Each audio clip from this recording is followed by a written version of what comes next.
Hi friends, நாம் அனைவருமே ஒரு முறையாவது நினைத்திருப்போம், நாம் தினமும் உண்ணும் உணவு கலப்படம் மற்றும் போலியானதாக இல்லாமல் ஆரோக்கியமானதாக இருக்க வேண்டும் என்று.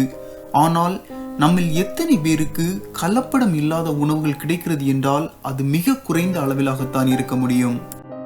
ஏனென்றால் நாம் அனைவருமே காலத்திற்கு ஏற்ப ஃபாஸ்ட் ஃபுட் அல்லது துரித உணவுகளையே அதிகம் விரும்பி சாப்பிடுகிறோம்.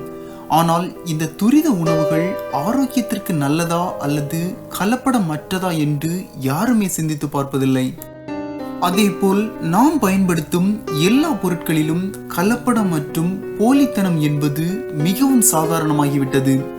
உண்ணும் உணவிலிருந்து நாம் பயன்படுத்தும் ஒவ்வொரு பொருட்களிலும் கலப்படம் இருந்து கொண்டேதான் இருக்கிறது. இந்த பொருட்களை நாம் விரும்பி சாப்பிட்டால் அது நம்முடைய உடல் நலத்தை ஒரு நாள் கெடுத்துவிடும் என்பதில் எந்த சந்தேகமும் இல்லை. நம்ம இன்னைக்கு இந்த வீடியோல நாம் அன்றாடம் உண்ணும் உணவில் இருக்கக்கூடிய போலியான உணவுகள் பற்றியும் அதை எப்படி கண்டுபிடிப்பது என்பதை பற்றி தான் பார்க்க போறோம். ஸோ வீடியோவை ஸ்கிப் பண்ணாம கடைசி வரையிலும் பாருங்க. Okay, let's move on to the video.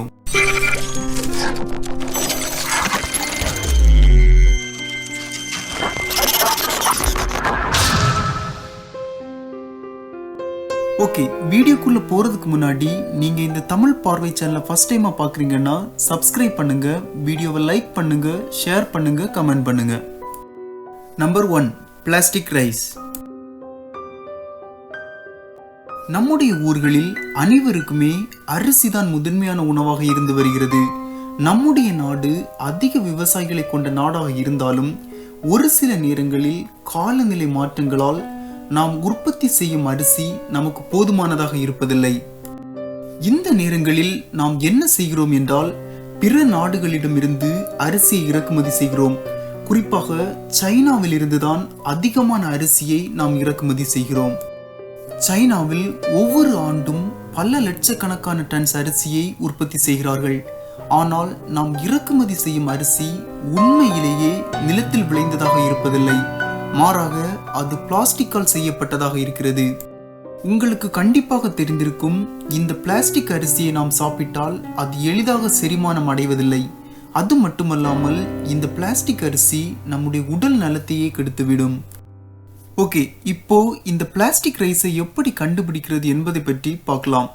ஒரு சில அரிசிகளை எடுத்து அதில் சிறிதாக தீ வைத்து பார்க்கும்போது அதிலிருந்து பிளாஸ்டிக் ஸ்மெல் வந்தா அது கண்டிப்பாக பிளாஸ்டிக் ரைஸாகத்தான் இருக்க முடியும். அதேபோல் இந்த பிளாஸ்டிக் அரிசிகளை சூடான நீரில் இடும்போது அதன் நிறம் மாறிவிடுவது மட்டுமல்லாமல் பிளாஸ்டிக் அரிசிகள் நீரில் மூழ்காமல் நீரில் மிதந்து கொண்டே இருக்குமாம். எனவே வெளிநாடுகளிலிருந்து இறக்குமதி செய்யப்பட்ட அரிசியை உண்பதற்கு முன் மிகவும் கவனமாக இருக்க வேண்டும். Number 2, rubber egg. நம்மில் அநேகர் முட்டைகளை விரும்பி சாப்பிடுகிறோம். ஏனென்றால் நம் அனைவருக்குமே முட்டை எவ்வளவு சத்தான உணவு என்று தெரியும். அதில் பல விதமான ஊட்டச்சத்துகள் அடங்கியுள்ளது. ஆனால் நாம் தரமான முட்டைகளைத்தான் சாப்பிடுகிறோமா என்றால் நம்மில் அநேகரிடம் பதில் இருக்க வாய்ப்பில்லை. அரிசியை போன்றே சில நேரங்களில் நாம் முட்டைகளையும் இறக்குமதி செய்கிறோம். ஏனென்றால் நம்முடைய ஊர்களில் நாம் யாருமே நாட்டுக்கோழிகளுக்கு முக்கியத்துவம் கொடுப்பது கிடையாது. இதில் முக்கியமான விஷயம் என்னன்னா, பெரும்பாலான நேரங்களில் இந்த முட்டைகளை நாம் சைனாவில் இருந்துதான் இறக்குமதி செய்து கொண்டிருக்கிறோம். ஆனால் பல நேரங்களில் இந்த முட்டைகள் பார்ப்பதற்கு கோழி முட்டைகள் போல் தெரிந்தாலும் அது ஆலைகளில் செய்யப்பட்ட ரப்பர் முட்டைகளாகத்தான் உள்ளது. ஓகே, இந்த ரப்பர் முட்டைகளை எப்படி கண்டுபிடிப்பது என்றால், சாதாரண கோழி முட்டைகளின் தோடுகள் லகுவாக உடைந்துவிடும். ஆனால் இந்த ரப்பர் முட்டைகளின் தோடுகள் எளிதாக உடைவதில்லை.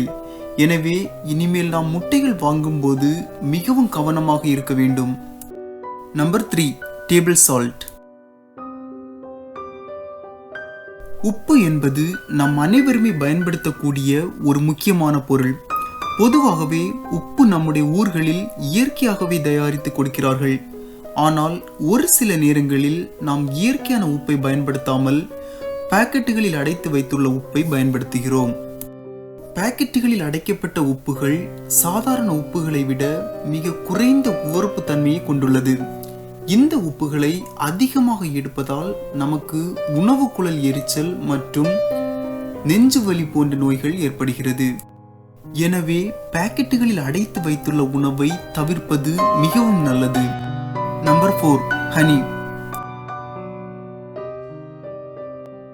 நம் அனைவருக்குமே தெரியும் தேன் நம்முடைய உடம்பிற்கு எவ்வளவு நல்லது என்றும் அதில் எவ்வளவு மருத்துவ குணங்கள் அடங்கியுள்ளது என்றும்.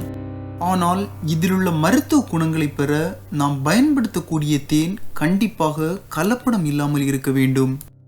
சைனா போன்ற நாடுகளிலிருந்து இறக்குமதி செய்யப்படக்கூடிய தேன்களில் பல விதமான மாவு வகைகளை கலந்து அதில் சீனி போன்றவைகளை கலந்து மிக குறைவான விலைக்கு விற்கின்றனராம். எனவே வெளிநாடுகளிலிருந்து இறக்குமதி செய்யப்படக்கூடிய தேன்களை தவிர்ப்பதே நல்லது.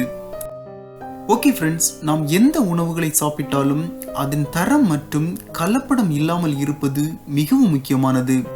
எனவே எந்த உணவை நீங்கள் விரும்பி சாப்பிட்டாலும் அதன் தரத்தை தெரிந்து கொண்டு சாப்பிடுவது மிகவும் நல்லது.